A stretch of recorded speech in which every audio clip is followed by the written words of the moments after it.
The release of The Sims 4 Werewolves Game Pack has me taking a trip down memory lane to 2012, when EA released The Sims Supernatural expansion pack for The Sims 3.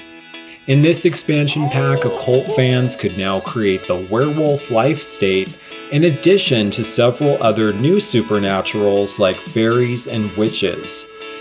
This expansion also came with a whole new world, Moonlight Falls. Today, I decided it'd be fun and quite nostalgic to do a game review and walkthrough of the werewolf life state in The Sims 3. So without further ado, welcome to my new channel, Nostalgic Games.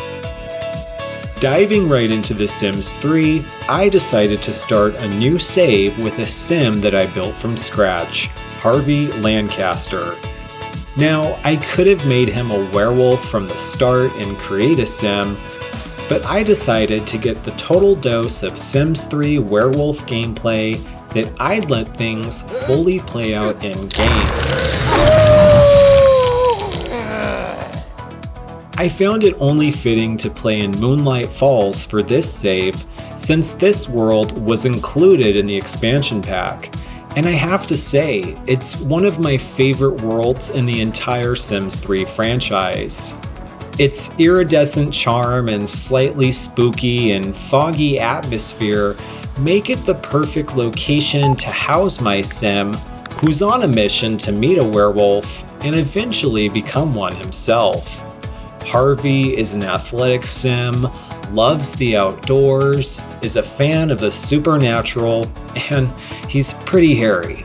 So he's already the perfect sim for becoming a werewolf. Now, I hardly ever dabbled with werewolves when this expansion first came out, and since it's been a good 8 years since I've even touched The Sims 3, I was pretty clueless about what to do.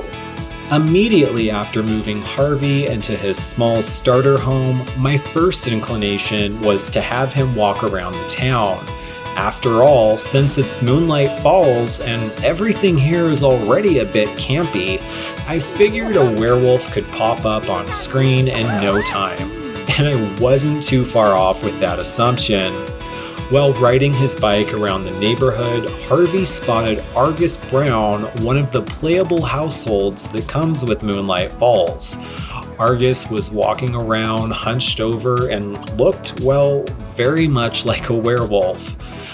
I was under the impression I'd have to have Harvey interact a billion times with Argus and build a friendship before turning him into a werewolf, but I was utterly wrong. All I had to do was click on Argus and ask for the werewolf curse, and within seconds, I had a cursed sim. Less than 2 days later endgame, Harvey transformed into the hairy beast that he was destined to become.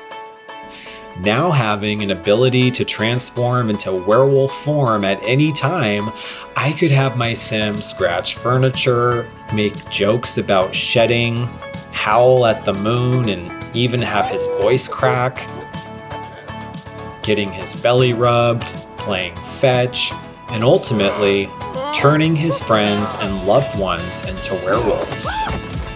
Everything considered, this has been fun gameplay. If there's one thing I loved and still honestly love to this day, it's how extra The Sims 2 and Sims 3 were with their interactive gameplay and lore. These games are so much fun, and I miss the humor from The Sims 3, which never fully transferred into the newest franchise, The Sims 4.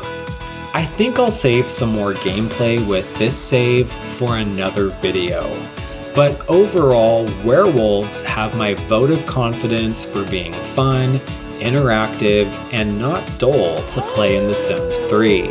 I'll keep my fingers crossed for the same reaction as I start playing the new werewolf game in The Sims 4, but honestly, I'm not holding my breath.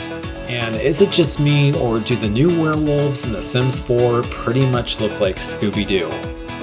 Thanks for watching, and stay tuned for many more gameplay videos to come.